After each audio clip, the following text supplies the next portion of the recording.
Okay, now in this case, I am going to erase these outer lines. Now, you could roll it. My hands do hurt a lot since I used to do art. That's one of the reasons why I quit, because I have hand problems now. Multiple things going on with me.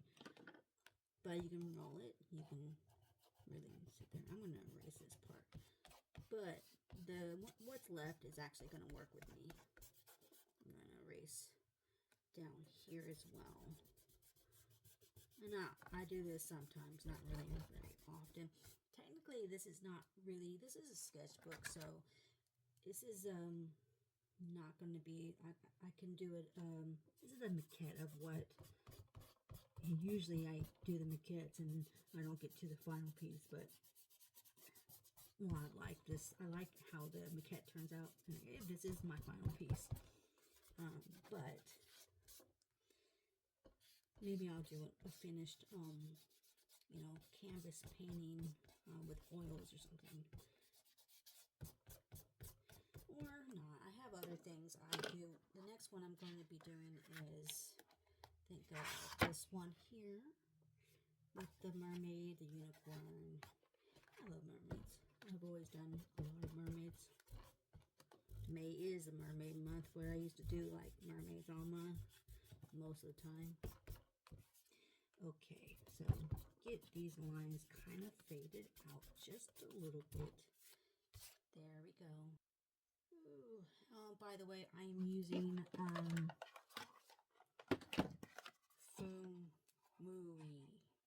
These are like very nice watercolor brushes, and also these are the pink ones are. Ooh, let me see. Pink ones are Himi. Now they're okay. They're not like the best, but they work really well. Anyway, so you know, but it's really not you can use anything really, and just keep on working and keep on trying. Okay, so I want to get I want kind of I might end up having to use gold, but I want to be able to have like a highlighted pink on the edges here. Okay, like I did on this girl here, this mermaid. So let's make a pink.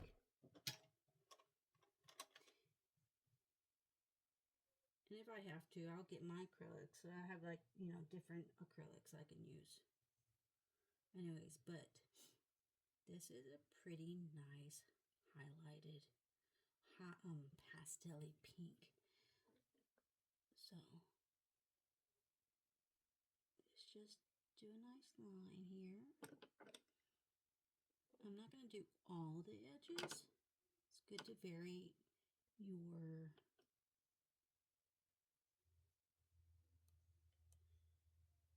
lines.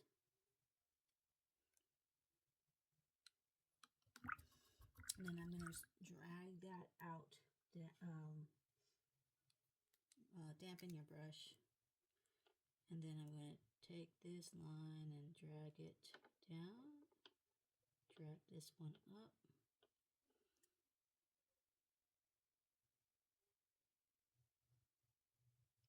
And drag that up so it feathers out nicely. Then that purple line is actually working now for me. There we go. And then I want that line to, and then I can drag that into this line and into this one. Let the water work for you. And etc., etc. And that's a nice fin. Okay. Now I want to continue doing that. I'm going to get more of my rose madder. Okay.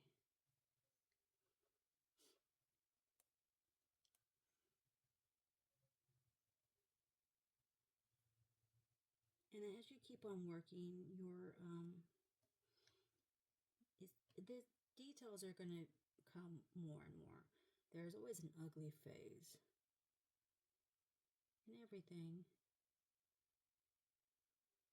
But I guess it's beautiful. It is beautiful to see the process. I mean, it is beautiful. The final product is beautiful, but the process, it makes it worth it. And then just drag that out to have a gradient.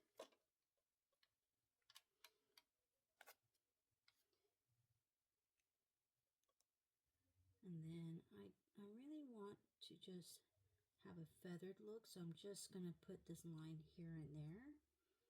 So, and then there on the scales, on some of them, I can still see the lines I drew.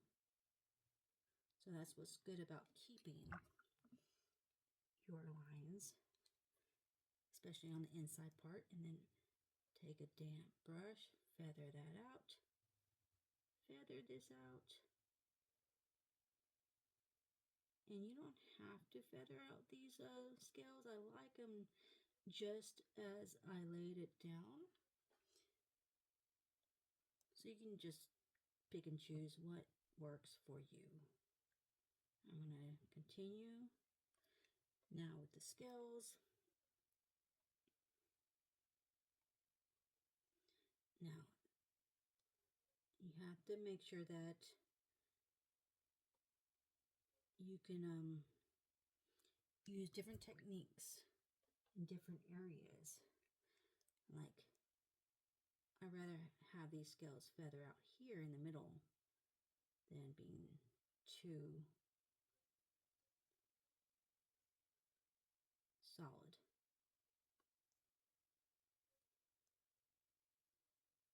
Okay.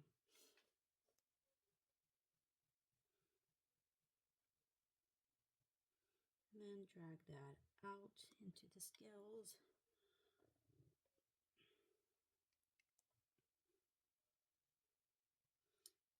And just don't make sure that, well, patience is a virtue, especially with watercolor, no matter what medium, what type you're using. So if you have to wait for things to dry. There's no rush. That's what's good about watercolor. Gouache. And that's why I don't like acrylic too much. There's not really, you don't have time. That's why I love oils. You have time to think, to process.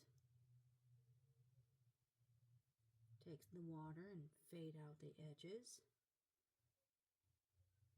so it could be more whimsical and surrealistic. All right, and then sometimes, it's good to go from one area to another so you don't hyper focus on one area, because it'll get lost if you keep on working on the same thing.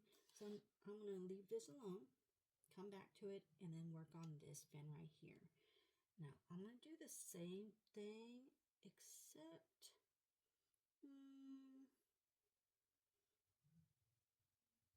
yeah, I'm going to do the same thing with the highlighted edge.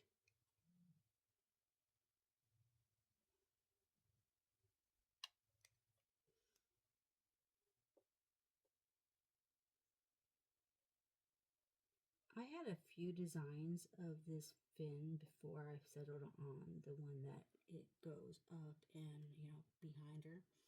That's why I did a few sketches first.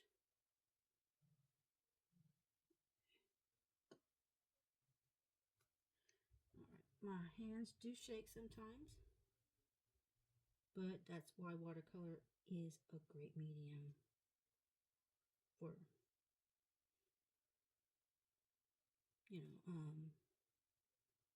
being very forgiving. Okay, so I'm going to drag this line, make it a nice faded line. Take this line and make that also fade. bring it out. So it gives it an ethereal feel. Now get more of the darker pigment.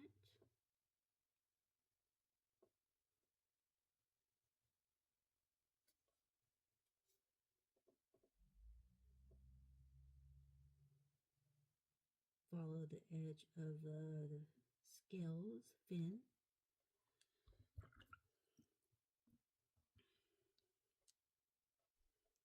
Dab brush, dab it.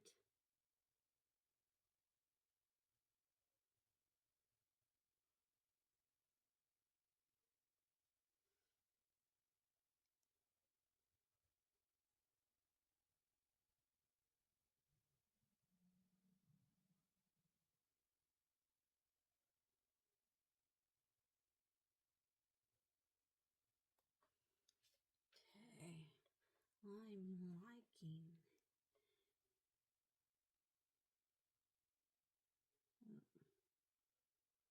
Went over a little bit, that's okay.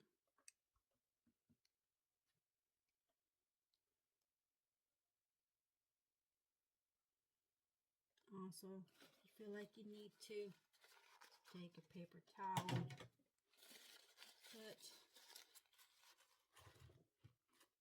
take away the undo. There's an undo button in a traditional painting too.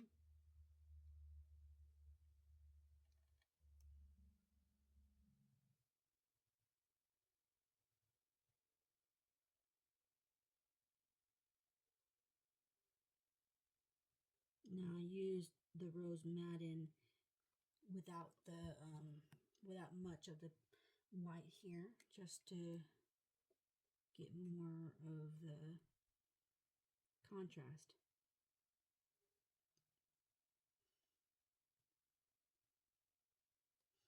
Ooh, pretty, pretty, pretty.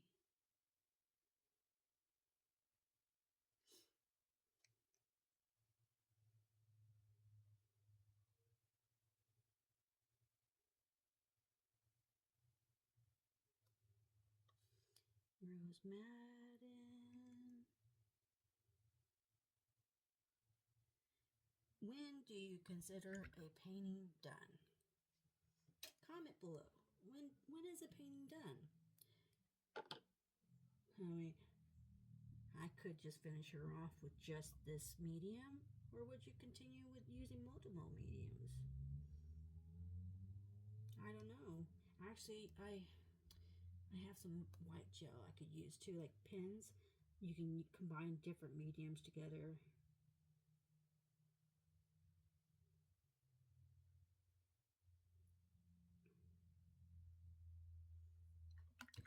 Oh, and then, of course, comps. If you're using, but the red next to the green is beautiful. But make sure it's not wet when you actually put down each of the different complementary colors, because they will mix when they're wet. But they look beautiful if you wait till the green dries and then, but I have done a painting where I did mix a little bit and I actually liked it a lot. Oh, I might add it here in this video. It was a fox. I ended up selling it, so I think it worked. I think it worked out. Sometimes you can break the rules. All right, so let's continue with the Rose Madden. I like that a lot. I like it. Doing that bottom here where it would be the darkest. And then there.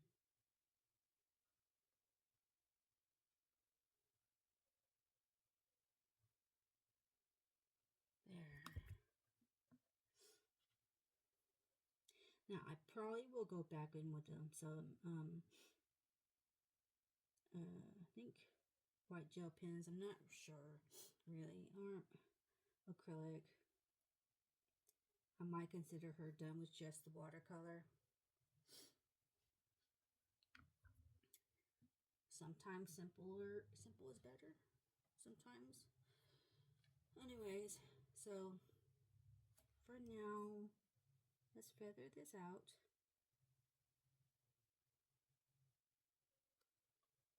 I need more, but I want this to have more of a feathered look. That's why the nose was a little bit wet. All right, drag that out. Now let's work on the wave.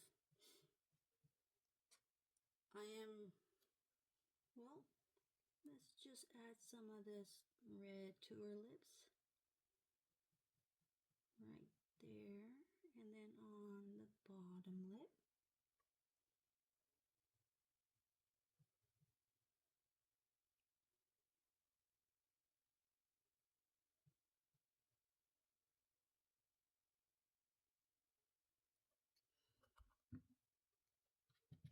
I'm gonna let it dry like that.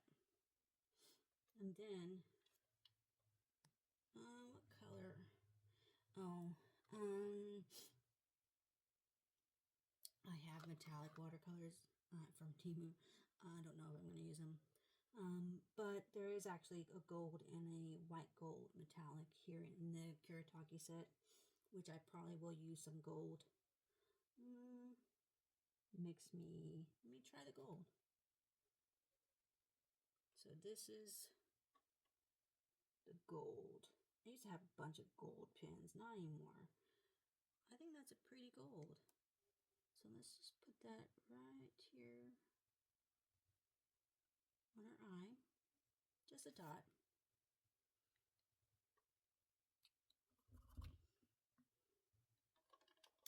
Oh, let me not forget about this water that I'm working on. I'm going to use this malachite number 50. I'm going to mix it with that black I had made. It's basically a pastel that was already made by them. I don't want to go too crazy, but right here on the edge of her.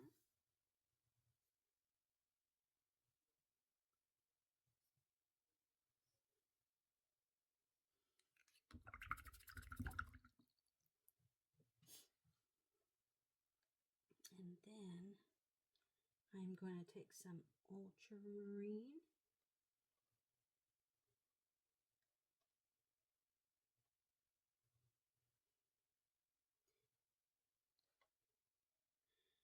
Now, I probably want this to be more of a purple anyways, but just getting the tone in first.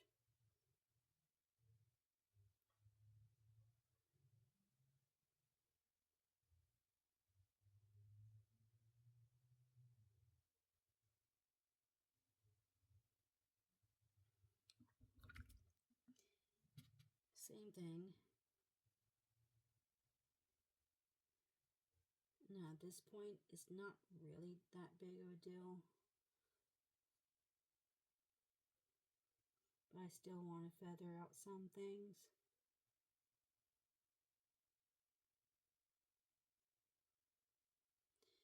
Okay, so I'm happy with that.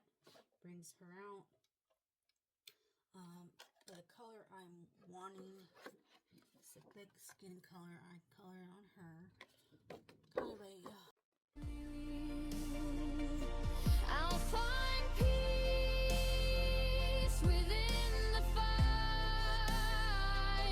Breathe again, hold on through the night. Every breath reminds me I am here. Despite the doubt, despite the fear. With each inhale, I reclaim my soul. Breathe